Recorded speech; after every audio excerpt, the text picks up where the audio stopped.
Primera de Reyes, capítulo 19. Amén. Que el Señor nos bendiga y vamos a estar leyendo algunos versículos.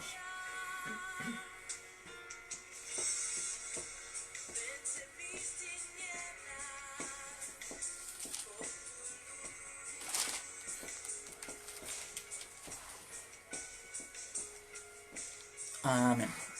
Vamos a darle lectura en el nombre del Padre, del Hijo y del Espíritu Santo. Amén. Lleva por título Elías huye a Oreb. Acab dio a Jezabel la nueva de todo lo que Elías había hecho y de cómo había matado a espada a los profetas de Baal. Entonces envió Jezabel a Elías un mensajero diciendo: Así me hagan los dioses y aún me añadan, si mañana a estas horas yo no he puesto tu persona como la de uno de ellos. Viendo pues el peligro, se levantó y se fue para salvar su vida, y vino a Beerseba, que está en Judá, y dejó allí a su criado. Y él se fue por el desierto un día de camino, y vino y se sentó debajo de un enebro, y deseando morirse, dijo: Basta ya, oh Jehová, quítame la vida, pues no soy yo mejor que mis padres. Y echándose debajo del enebro, se quedó dormido, y he aquí, luego un ángel le tocó y le dijo: Levántate, come. Entonces él miró, y he aquí a su cabecera una torta cocida sobre las ascuas y una vasija de agua, y comió y bebió, y volvió a dormirse. Y volviendo el ángel de Jehová la segunda vez, lo tocó, diciendo: Levántate y come, porque largo camino te resta. Se levantó pues, y comió y bebió, y fortalecido con aquella comida, caminó 40 días y 40 noches hasta Oreb, el monte de Dios. Amén.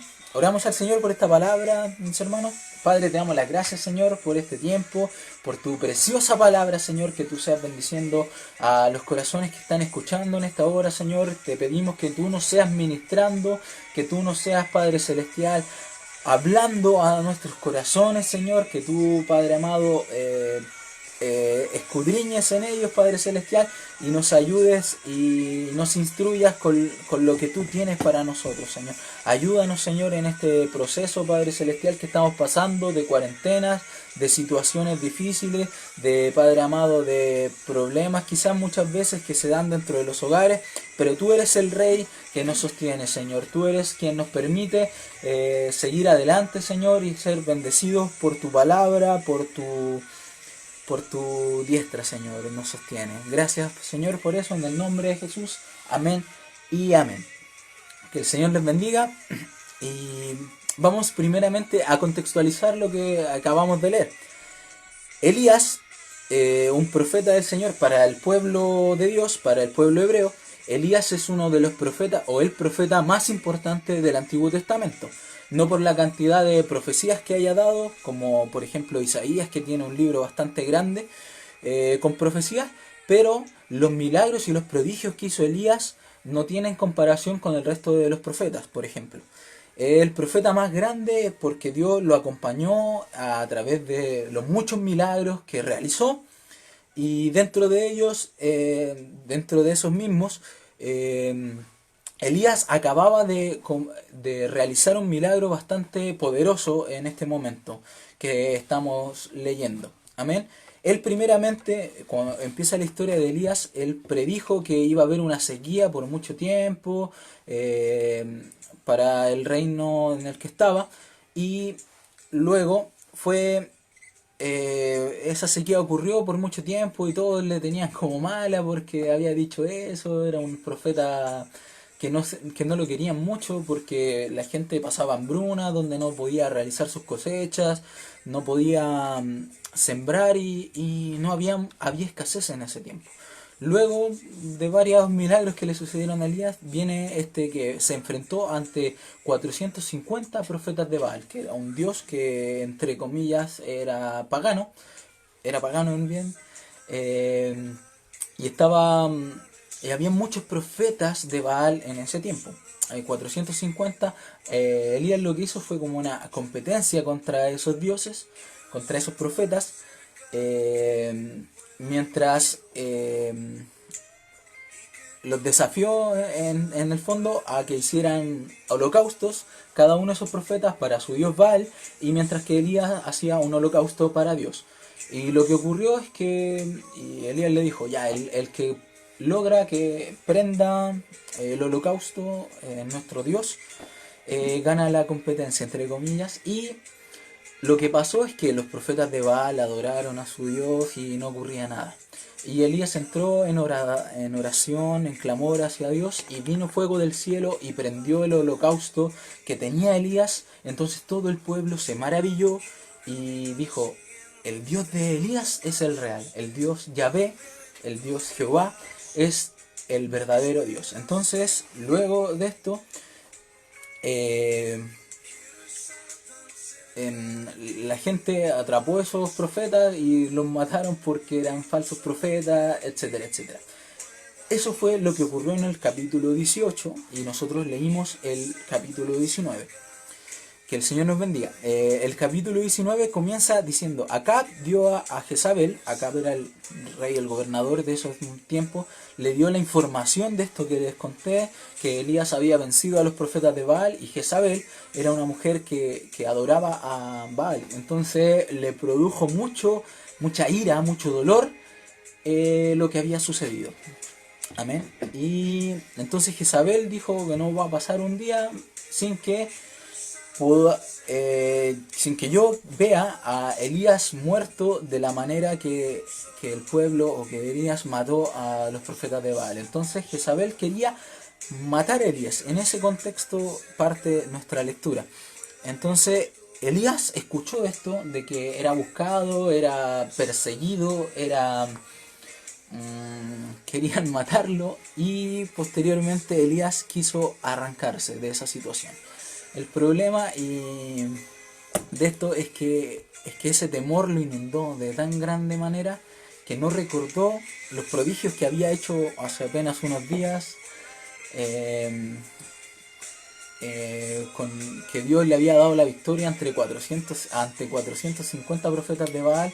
Dios había estado con él, Dios había hecho un milagro, un prodigio, y le entró temor a su vida, le entró temor y quiso escaparse, ¿ya? Eso es lo que está sucediendo en este entonces. Entonces, a veces en nuestra vida llegamos a un punto alto de nuestra relación con Dios. Tenemos una comunión con el Señor, estamos bendecidos por Él, pero pueden venir procesos difíciles. Aún para los hijos del Señor tenemos momentos de dificultad.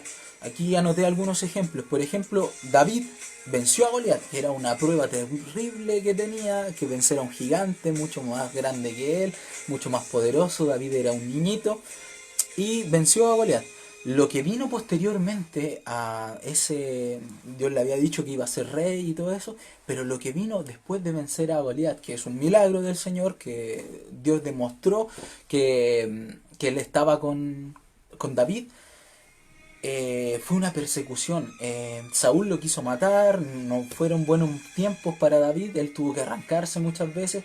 Entonces David estaba llegando a un momento bueno de su vida, que había vencido a Goliat, la gente lo reconocía, pero su vida sufrió una persecución por parte de Saúl. El mismo Jesús, que después de cumplir un ministerio maravilloso, lleno de milagros, lleno de prodigios, pasó un tiempo terrible en el huerto de Getsemaní, solo al momento previo de su crucifixión. Él lloró y sudó sangre en ese huerto, amén. Entonces también tuvo procesos difíciles. Juan, Juan el Bautista, quien estaba abriendo el camino para el Señor, también proclamaba, si lo contextualizamos, llenaba estadios, bendiciendo y proclamando la palabra del Señor, tenía un respaldo poderoso de parte de Dios. Terminó siendo muerto en la cárcel, amén. Cada uno de ellos tuvo un proceso muy difícil, muy complejo, que tuvieron que atravesar. Y por eso les voy a dar un versículo que el Señor nos insta en esta hora, y dice, 1 Corintios 10:12, dice, así que el que piensa estar firme, mire que no caiga. Es un consejo que daba el apóstol Pablo, así que el que cree estar firme, como estos ejemplos que di, como Elías, que era el más famoso profeta de ese momento y tuvo miedo. El que cree estar firme, mire que no caiga, porque pueden venir procesos difíciles en nuestra vida y estar afirmados del Señor para que en medio de la prueba, de la aflicción, no caigamos. Amén. Entonces Elías se arranca de donde estaba porque lo estaban persiguiendo y se esconde. Y él se fue, en el versículo 4, capítulo 19, versículo 4 dice, y él se fue por el desierto un día de camino y vino y se sentó debajo de un enebro y deseando morirse dijo, basta ya, oh Jehová, quítame la vida, pues no soy yo mejor que mis padres. Amén. El versículo 4 dice esto. Estuve averiguando un poquito en internet acerca del enebro y es un árbol bastante bajo, no alcanza para, por ejemplo, sacarle madera, ni nada de eso, da una sombra relativa, alrededor de 2 metros mide un enebro, pero estaba averiguando acerca del fruto del enebro y vi que tenía muchas propiedades positivas. El fruto del enebro es bueno en pequeñas dosis. Averigüé y sirve para problemas de piel, para los riñones, a veces para la ansiedad y también puede ser utilizado como un analgésico. Pero si se emplean muchas dosis de él, es contraproducente. Genera daños a la piel, genera daño a los riñones y etcétera. Los que les mencioné, las mismas propiedades positivas que puede tener se vuelven en su contra cuando se abusa de él. Entonces, fue bello averiguar de esto porque en el contexto de Elías, él pasó un tiempo bajo el enebro. Quizás previo a que apareciera el ángel que se narra aquí, él comió del fruto. Y en pequeñas dosis, como decía, puede ser de bendición para nuestras vidas. Podemos tener un proceso difícil en nuestra vida que estamos pasando, que estamos viviendo, y mientras sea un pequeño momento no nos influye y no nos devasta tanto. Amén. Y Elías, en ese proceso de depresión que estaba sintiendo, dijo, Señor, quítame la vida, pues no soy yo mejor que mis padres. Y ese tiempo de reflexión a veces nos produce eso, a veces la depresión, los problemas que podamos estar sintiendo, la angustia que podamos estar sintiendo en este momento por estar encerrados y no hacer nuestra vida que quisiéramos quizás, llega a ese extremo de la preocupación de quizás poder morirnos, etc. Y en ese contexto el Señor igual visita nuestras vidas, el Señor igual está presente con nosotros y a veces es un proceso que nos cuesta, pero tenemos que pasarlo. Es tiempo de reflexionar, de alimentarse y de crecer en esos momentos de aflicción. El deseo de Elías, aquí lo dice y lo menciona, era morirse. Y Dios le dice un no, y a veces nos duele los no que nos da el Señor. A veces queremos algo con muchas fuerzas y el Señor nos dice, no, no es tu momento, no es tu tiempo. Y incluso el no de Elías es más profundo porque dice la palabra del Señor que Elías no murió, que fue arrebatado en un carro de fuego hacia el cielo. Entonces él no padeció muerte. Y en este momento Elías quería morirse, quería ya dejar de existir, no cumplir la labor que le quedaba, porque la depresión que sentía era tan grande que él quería fallecer. Amén. Entonces el versículo 5 dice, y echándose debajo del enebro se quedó dormido, y aquí luego un ángel le tocó y le dijo, levántate y come. Amén. Y entonces él miró y aquí a su cabecera una torta cocida sobre ascuas y una vasija de agua, y comió y bebió y volvió a dormirse. El Señor lo alimentó en el proceso difícil que estaba viviendo. Elías tenía una depresión, estaba desanimado, no quería salir adelante, no quería surgir, no quería seguir viviendo, pero el Señor tiene misericordia de nosotros incluso en esos momentos, incluso en esas situaciones difíciles que podamos estar viviendo, el Señor nos sustenta y nos sostiene. a tal punto que el Señor le provee de alimento y de agua a Elías. Amén. Y a veces el Señor eso quiere, alimentarnos en nuestro momento de dificultad, en nuestro momento de tristeza. La palabra del Señor es el más bello y dulce eh, pan que podemos saborear. Amén. Y volviéndose el ángel, versículo 7, y volviéndose el ángel de Jehová la segunda vez, lo tocó diciéndole, levántate y come porque largo camino te resta. A veces se nos olvida eso, que los problemas que podamos estar pasando nos agobian de tal manera que no nos damos cuenta que nos resta un largo camino, que ahí hay muchas cosas que tenemos que hacer. Si tienen, por ejemplo, este proceso que estamos viviendo no es absoluto, no va a terminar siempre, no vamos a estar siempre encerrados, no vamos a estar siempre con aflicciones, no vamos a estar siempre en este encierro obligatorio que hemos tenido que practicar en este tiempo. Se nos olvida que hay una vida que seguir después. Nuestra mayor función en este momento es tener una comunión familiar, es poder bendecir a nuestra familia, a las personas con los que estamos viviendo, es crear un ambiente de paz en nuestro hogar. Leía noticias que la violencia intrafamiliar ha aumentado en estos días por el encierro. Las personas que no estaban tan acostumbradas a estar juntas llegaban a dormir unos, otros estaban solos todo el día. Hoy en día no saben cómo congeniar todo este tiempo que se pasan juntos, que el Señor nos sea ayudando y que la paz del Señor gobierne en nuestros hogares cada día. Amén. Entonces se nos olvida muchas veces que largo camino nos resta. Y lo que podemos hacer en este tiempo de cuarentena, de encierro, es buscar del Señor, es poder nutrirnos de la palabra del Señor, es poder ser llenos de Él, porque nuestra familia lo necesita.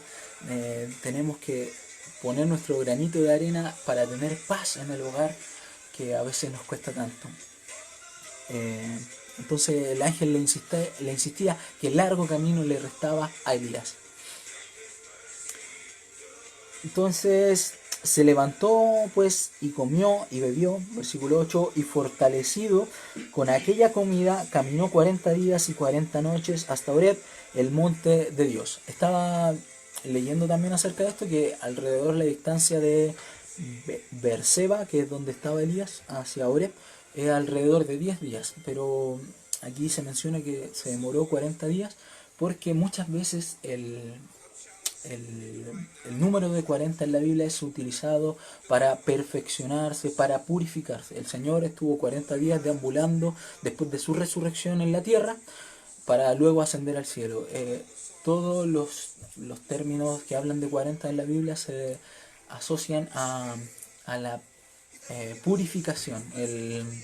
El pueblo de Israel deambuló 40 años en el desierto porque el Señor también quería tratar con ellos y purificar la gente que iba en aquella travesía. Amén. Entonces, no sé si habrá sido literal, pero lo que quiere explicar aquí la palabra del Señor es que en ese tiempo de camino a Oreb, Elías fue purificado, fue sacado ese pensamiento de querer morirse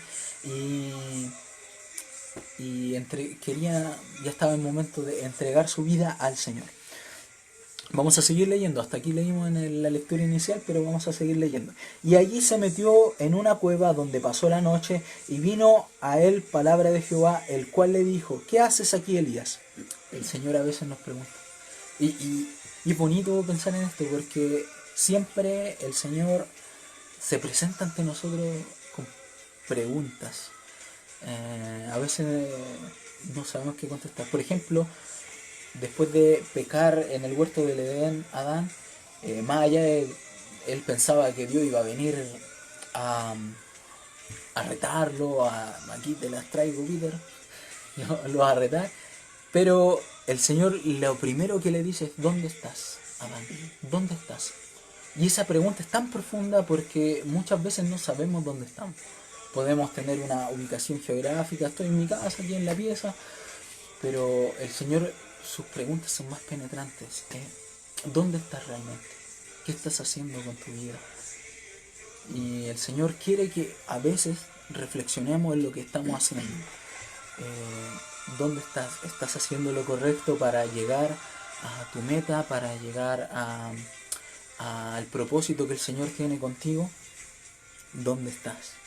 Y aquí le pregunta, ¿qué haces, Elías? La pregunta, ¿qué haces, Elías? Y Elías, como todos los seres humanos, trata de justificarse. Él le dice en el versículo 10, él respondió, he sentido un vivo celo por Jehová, Dios de los ejércitos, porque los hijos de Israel han dejado tu pacto, han derribado tus altares y han matado a espada a tus profetas, y solo yo he quedado y me buscan para quitarme la vida. Estaba mencionando Elías que se estaba justificando, que la gente se había apartado del Señor, que querían incluso matarlo a él, que era el único profeta que quedaba en ese momento, y decían, me quieren matar, así que yo me arranqué para no pasar ese momento de difícil. Y el Señor, ¿qué le dice? Él le dijo, sal fuera y ponte en el monte delante de Jehová. Y he aquí Jehová que pasaba, y un grande y poderoso viento rompía los montes y quebraba las peñas delante de Jehová. Pero Jehová no estaba en el viento. Y tras el viento un terremoto, pero Jehová no estaba en el terremoto. Y tras el terremoto un fuego, pero Jehová no estaba en el fuego. Y tras el fuego un silbido apacible y delicado.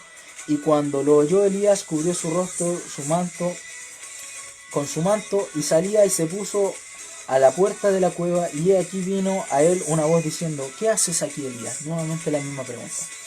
Y bueno, salió Elías, y dice la palabra del Señor que vino un fuerte viento, y Elías esperaba que en ese tiempo, y aún nosotros esperamos que el Señor nos remezca, venga con algún prodigio gigante a hablarnos en nuestra vida.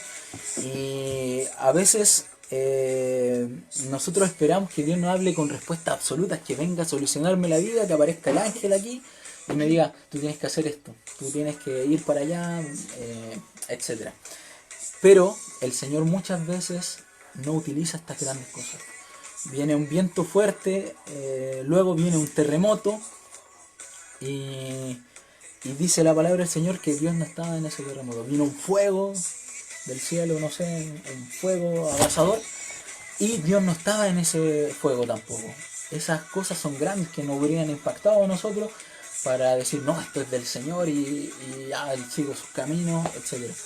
Pero dice la palabra que Él no estaba ahí. Muchas veces queremos, insisto, muchas veces queremos que el Señor nos remezca y nos hable fuerte y nos ministre, tenéis que hacer esto, y nos baje un listado de instrucciones y que nosotros lo sigamos y que la vida nos vaya bien. Pero el Señor a veces habla en lo más mínimo. Dice la palabra del Señor que vino un viento apacible y delicado, suave, un susurro a la vida de Elías. Pero a veces el Señor llega como un consejo como este, suave y dulce a nuestro oído. Y nosotros esperamos que aparezca un ángel del cielo, que aparezca una gran señal para escuchar la voz del Señor. Pero a veces el Señor nos susurra en el oído y nos habla lo que Él desea de nosotros. Amén. Y cuando lo oyó, Elías cubrió su rostro en su manto, y salió y se puso a la puerta de la cueva, y vino a él una voz diciendo, ¿qué haces aquí, Elías? Le repite la pregunta que anteriormente le había hecho, y Elías vuelve a mencionar lo mismo. He sentido un vivo celo de Jehová, Dios, delante de los ejércitos, porque los hijos de Israel han dejado tu pacto, han derribado tus altares, y me han matado a espada a sus profetas, y solo yo he quedado, y me buscan para quitarme la vida. Él seguía, ya quizás no queriendo morirse, pero seguía justificándose el hecho de que se haya arrancado de donde el Señor lo quería en ese momento. Y Jehová le dijo, ve, vuélvete por tu camino por el desierto de Damasco, y llegarás y ungirás a Hazael por rey de Siria, y a Jehú hijo de Nimsi ungirás por rey sobre Israel, y a Eliseo hijo de Safat de Abel Meolá ungirás para que sea profeta en tu lugar. Amén. Entonces, a veces, insisto, a veces esperamos que el Señor aparezca de forma contundente en nuestra vida, que nos impacte tanto y decir nosotros, no, si este era el Señor. Cuando, por ejemplo, hay un gran terremoto, nosotros todos recurrimos al Señor y pensamos y nos ponemos a orar y queremos que el Señor nos cubra. Y a veces el Señor está todos los días hablando a tu mente en pequeños susurros, en pequeños recuerdos de su palabra, hablando a tu corazón para modelarte, eh, para hacerte una mejor persona, para bendecir a otros a través de ti, y no lo escuchamos. Hay que escuchar esa voz del Señor que es pequeña. Y a Elías le quedaba hacer todo esto, ungir reyes, preparar a su sucesor que era Eliseo, y le quedaban muchas cosas por hacer. A nosotros también, aunque nos sentamos desfallecidos, aunque sintamos que ya no podemos más, que no tenemos fuerza, el Señor algo quiere hacer con nosotros. No, Él es el que conoce todas las cosas, Él sabe hasta cuándo llega nuestra vida. No ganamos nada preocupándonos por el qué pasará mañana, si tendré para comer o no. El Señor es Rey de este día y démosle este día a Él, con nuestra vida, con todo nuestro ánimo, con todo nuestro amor, todo nuestro ahínco. Sirvámosles al Señor de todo corazón. Y escuchemos esa voz dulce que a veces trae el Señor a nuestra mente. Ese consejo suave y apacible. Su palabra es así. Dice la palabra del Señor que su palabra es como una espada de dos filos. Y me encanta esa forma de verlo, porque muchas veces el Señor con sus consejos, con sus reglas, con su forma de llevar la vida, a veces decimos, nos puede doler lo que el Señor demanda de nosotros. Es como, eh, no te muevas para allá, quédate aquí nomás. Y uno es porfiado, de repente se quiere ir. Y esa palabra del Señor a veces nos abre y nos hiere, porque no queremos hacer eso muchas veces. Pero es cortante como una espada de dos filos, porque a la vez de herir, cuando sale esa palabra también sana y bendice. Bendice nuestra vida la palabra del Señor. Entonces, ¿qué mejor podemos hacer que buscar el rostro del Señor, escudriñar su palabra constantemente, poder aprender de lo que Él tiene para nosotros? Y así el Señor va a hablar en susurros a nuestro oído, va a bendecirnos, va a fortalecernos cuando estemos en momentos difíciles. Él va a estar con nosotros dándonos la salida a nuestra inquietud, a nuestro problema. El Señor siempre habla en nuestras vidas. Y queridos hermanos, a modo de conclusión les quiero dejar otro versículo que habla acerca de esto como resumen final. Proverbios 16:9 en la Nueva Traducción Viviente dice: podemos hacer nuestros planes, podemos planificar nuestra vida, podemos tener todo visto, nuestras ideas, nuestros pensamientos pueden ser como nosotros queramos, pero el Señor determina nuestros pasos. ¿Qué más podemos decir acerca de eso? Podemos querer muchas cosas nosotros, podemos tener preocupaciones del día de mañana, podemos tener mucha esperanza de lo que vendrá mañana también, pero el Señor es el que guía nuestros pasos. El Señor determina nuestros pasos. Él ya conoce todas las cosas. No tenemos ni que preocuparnos del día de mañana, ni que estar tan ansiosos de lo que pueda venir mañana. Si pueda ser malo o bueno, el Señor tiene el control de todos nuestros pasos. Hay otro versículo que no lo anoté, pero que me encanta. Dice, en el día del bien, un proverbio, en el día del bien goza del bien y disfrútalo, pero en el día del mal recuerda que tanto el uno como el otro lo hizo el Señor. Amén. El Señor está presente con nosotros en nuestros momentos difíciles, en nuestros momentos buenos. Él es el Rey y Señor de todas las cosas. Amén. Eclesiastés 7, 14, 16. Eclesiastés 7:14, me ayudan por aquí. De 7:14 al 16, lo que le acabo de nombrar. Amén. Y le damos gracias al Señor por su palabra, por hablar a mi vida principalmente, porque aunque hayan personas grandiosas de la palabra, siempre se nos revela su humanidad, que aunque hayan hecho grandes milagros y prodigios, tuvieron sus momentos más terrenales y el Señor estuvo con ellos en esos momentos. Por eso tenemos que abrazarnos de esos personajes, aprender de ellos y ser bendecidos por el Señor.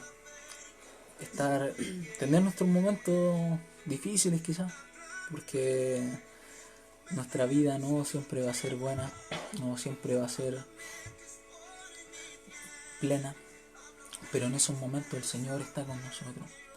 En ese enebro echado, recostado, que queremos morirnos, el Señor está y nos ayuda y nos fortalece. Amén. Que el Señor les bendiga, mis hermanos, y quiero que volvamos a escuchar esta alabanza que entonábamos en un comienzo, para que reflexionemos, porque hay momentos que son difíciles y el Señor quiere hablarnos siempre, quiere hablarnos. Amén. Meditemos en esta alabanza en el nombre del Señor.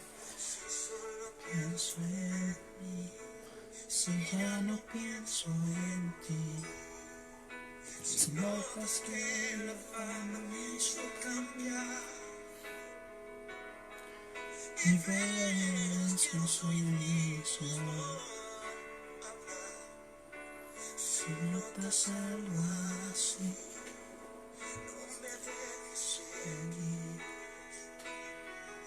corrígeme y hazme ver. Hazme entender que no estoy bien. Háblame, no me dejes continuar. Háblame que es por mi bien. Hazme saber que no estoy mal. Háblame, por favor corrígeme. Y aunque duela, hazme volver al camino donde un día caminé. Pues háblame. Amén. Amén. Que el Señor nos bendiga. Que el Señor nos bendiga. Algo que me hacía sentido recién. Aunque duela, hazme volver, decía la canción. Y eso era lo que estaba padeciendo Elías en lo que leímos. Él se había arrancado de su situación, de su realidad, pero esa era lo que el Señor quería de él. Y aunque duela, hazme volver. Cuando estemos en momentos difíciles, aunque nos duela, tenemos que volver a conectarnos con el Señor, a estar en comunión con Él y a abrazar su palabra, ¿no? Que el Señor les bendiga, mis hermanos. Un saludo a todas las personas que están conectadas. Que el Señor les bendiga.